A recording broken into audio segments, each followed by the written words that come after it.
I guess people wondering, this is something very important I never talked about, that I should have been there to talked about, especially when it comes down to people who uh, uh,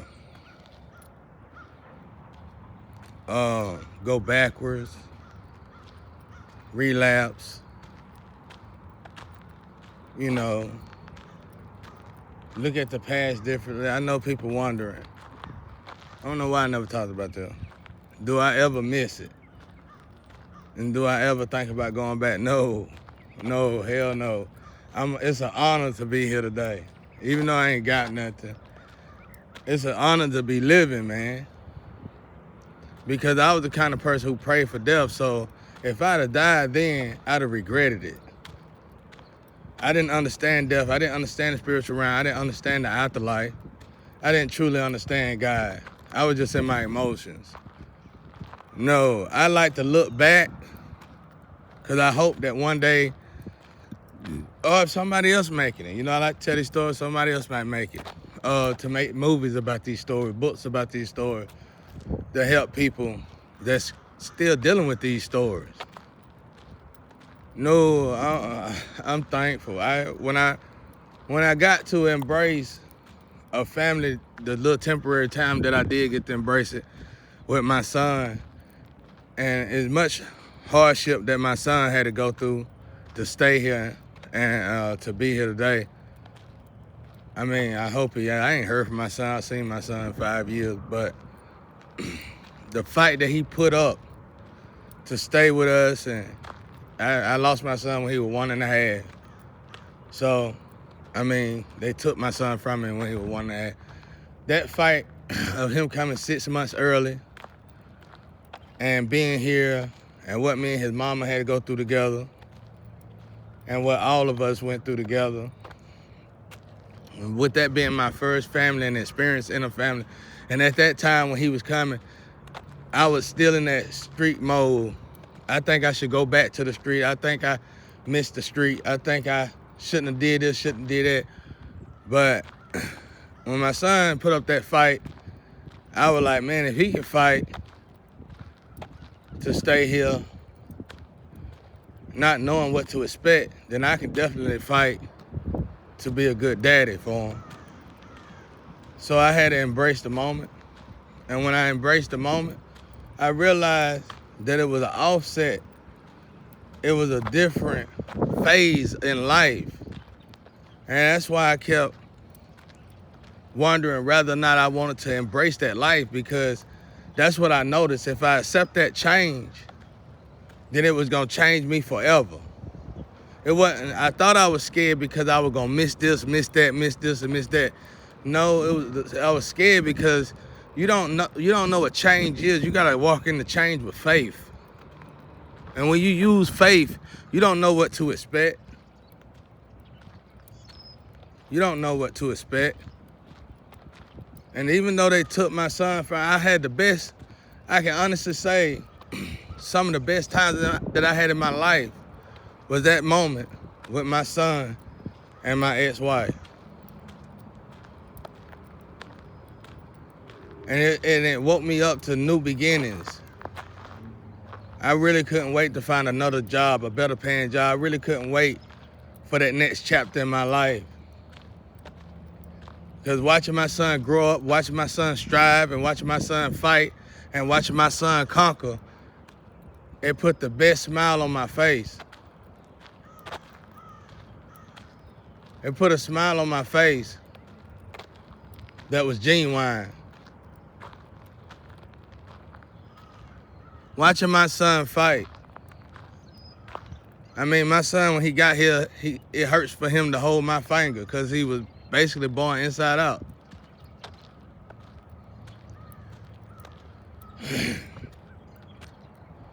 We had a child before him and lost that child. And it was really like my son just came back again. It was the same energy. And the reason why I say it was the same energy, because when they did I forgot what they call that scan, when they scan the baby, when they show you how the baby look in the mama's stomach. Well, the pose, my son came with his feet crossed. like over his knee, like how men sit. And he had his hand crossed behind his head, like he had it made. Well, his brother before him was the same way. And what are the odds of that? So they did another scan for the second child. He had the same exact pose. So I said, he gonna be cool like his daddy. He gonna be good. But I embrace that. So no, I don't miss it. I actually wish more people like myself that come out of these streets evolve to that right there. Quit being scared of it, because I know that's what y'all are, the men. You scared. Some of y'all make babies by some of the most beautifulest women, inside out. And you abandon these women because you got a child. You really don't want to abandon these women. Oh, but you make them feel low when you abandon them to make them feel like it's them. But you really running from that responsibility. You really running from that responsibility of knowing you probably got to work. Because let's just be real. Dope money is good until you need insurance. It's no longer relevant. I said something then. It's no longer relevant. Insurance will make you insurance so high it make you turn into Frank Lucas out here. Ain't no way you can do it at these times, bro. I don't know what insurance got going on, but you need insurance. You need insurance for illnesses. You need insurance for accidents. You need insurance for almost everything. Insurance is vitally important. And it's just so high. It's amazing how something can be so important and so high. But no, I don't look back. I like to look back and hope that one day I get to make movies. Like I said, I can make a whole nother Boys in the Hood. Easy, real easy. And it'd be just as hard. If not harder, maybe, you know. It'd be hard to make it harder, but I know for a fact it'll be just as hard, though. And it'll definitely be hilarious. It'll be a new day and age Boys in the Hood. And a menace to society.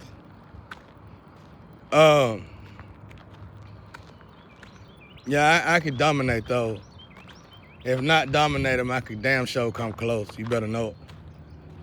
But, no, I don't miss it. I thank God, man. You know how hard it is to find God? Thank you, God. You know how hard it is to find God in a slum like that? I ain't see no light at the end of the tunnel when I started searching for the Father. I just hear messages and stuff. These messages sometimes I get from people sound like they for my doppelganger.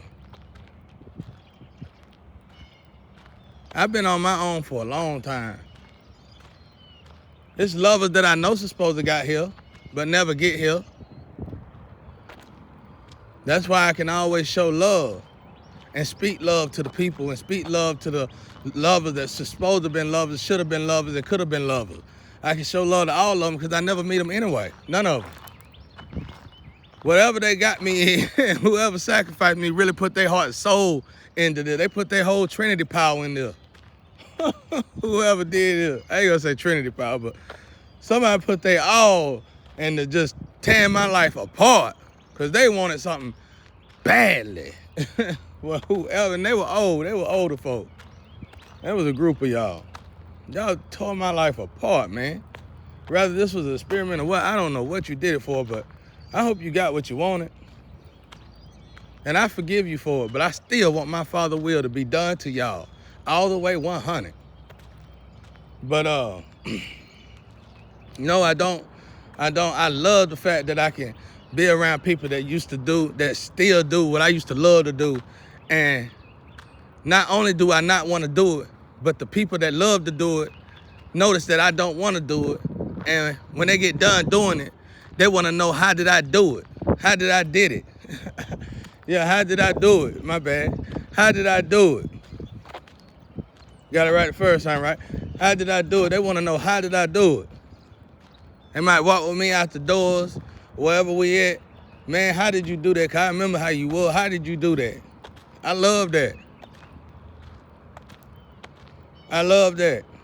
Because see, when most people remember the high, when most people remember the fun, when most people remember the good conversation with the people they get high with, I remember the withdrawals.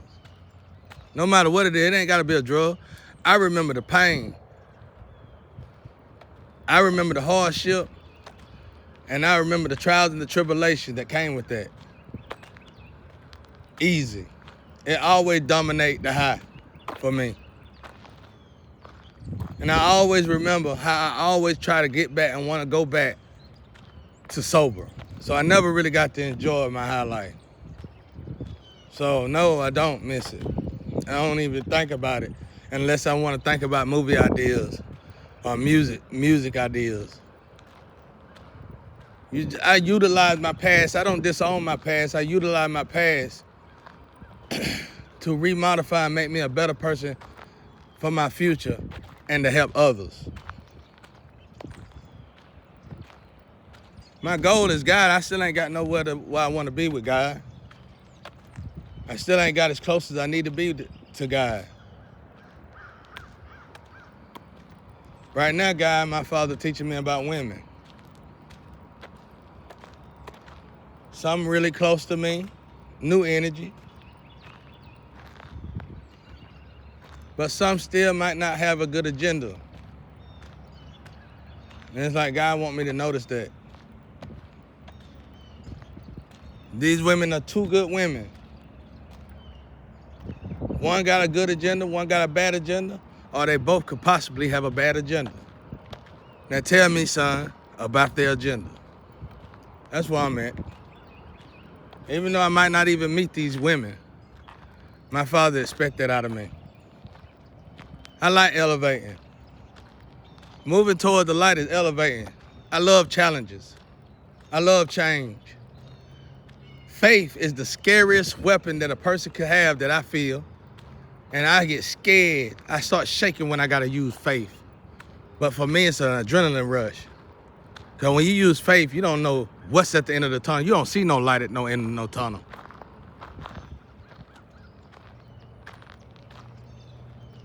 You depend solely on God. Yep. So no, y'all, I don't.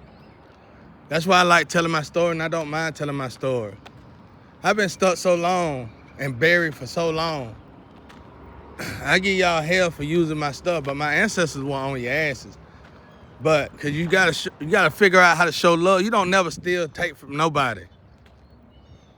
If you take something from somebody and they're in a position where you feel like you had to take it, you still need to put them something back. You need to watch their life, observe their life, and see when they finally get out of that situation, that trap, you need to bless them. If you want whatever you took to be in any kind of form good for your future and not just a lick, but give you good karma, then you need to do it like that. You need to set it up to where you're gonna help those that you took it from, no matter what. You don't never take nothing from somebody and try to dismantle them and kill them. You don't ever take something from somebody. I ain't never in my life seen nobody get away with something like that in the street. And I don't know why people still trying to do it and they grown. But yeah, no, I don't miss it. No. I thank God I got out of that turmoil. I thank God I got away from them withdrawals. I thank God I got away from them clouded minds. I thank God I beat that fog. I still got fog today, and I still got clouds today, but it's not that kind of cloud. I thank God I faced my demons standing on my feet. I thank God I got brave enough to say no. People always say, you let people do this, you let people do that. Let me tell you something out there. When you know you brave, y'all make that such a big deal. They do this, people do that. Let me tell y'all something. When you finally know how to say no to the people you look up to the most, that's when you can talk to me. I've been doing that. That's why I ain't got much. I ain't got much because people took it from me. I don't have much because people abuse their own seats. They abuse the laws. They abuse their power and position. And they harassed me and they bullied me. That's why I ain't got nothing. That's a huge difference. And it ain't just me, it's many more just like me. It's almost like anybody who truly love God like I love God get tortured to death. And then they try to take the light from this person and give it to a person that's got a facade that love God, that's acting like they love God, hiding behind the image of my brother Jesus. I'm tired of seeing that right there. So no, I love who I am. I love who I done became. And it's deep dish datings. Young men out there, youngins out there. I never rode the standard datings on hoopties, donks, lowriders. It's deep dish datings. They were so beautiful. You get you a set of deep dish 17.9, 18.9 datings, and you put you some Vols on them. Ooh, wait, it make a car look so good. You just don't know. You just gotta try it. Or you can get them offset. But I love deep dish. I never did the standards. Standards look good to an extent, maybe. Yeah, depending on how you do it. But I was always deep dish. I know that's off the subject, but you get it. But yeah, no, I'm thankful. I'm thankful. I'm thankful that I chose God. When I really had no reason or right to even think about choosing God. If anything, I was always forced in the position to not believe in God. So I'm thankful that I got here believing in God. I was so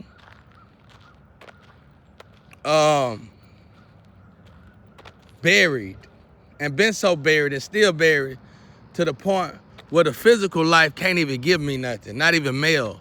Physical mail, online mail, no mail. I always been buried to that degree. And if I complain about the mail, they'll give me a bill.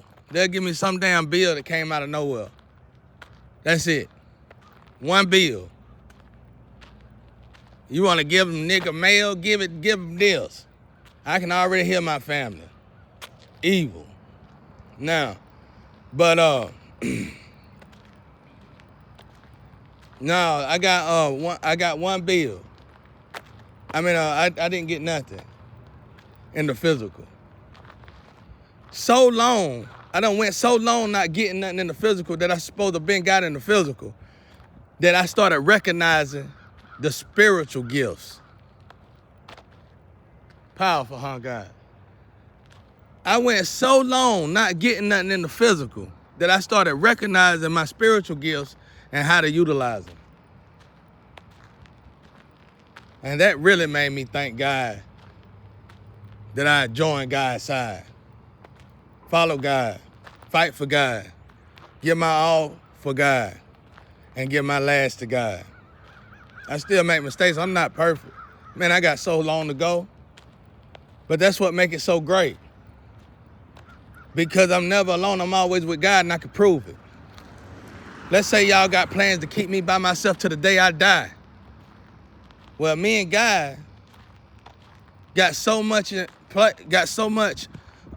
plans together. Got so much we got to do together, have to do together, and to accomplish together. It'll last me to the day I die. Not only would it last me to the day I die, but it'll last me 3 lifetimes. And you better know it.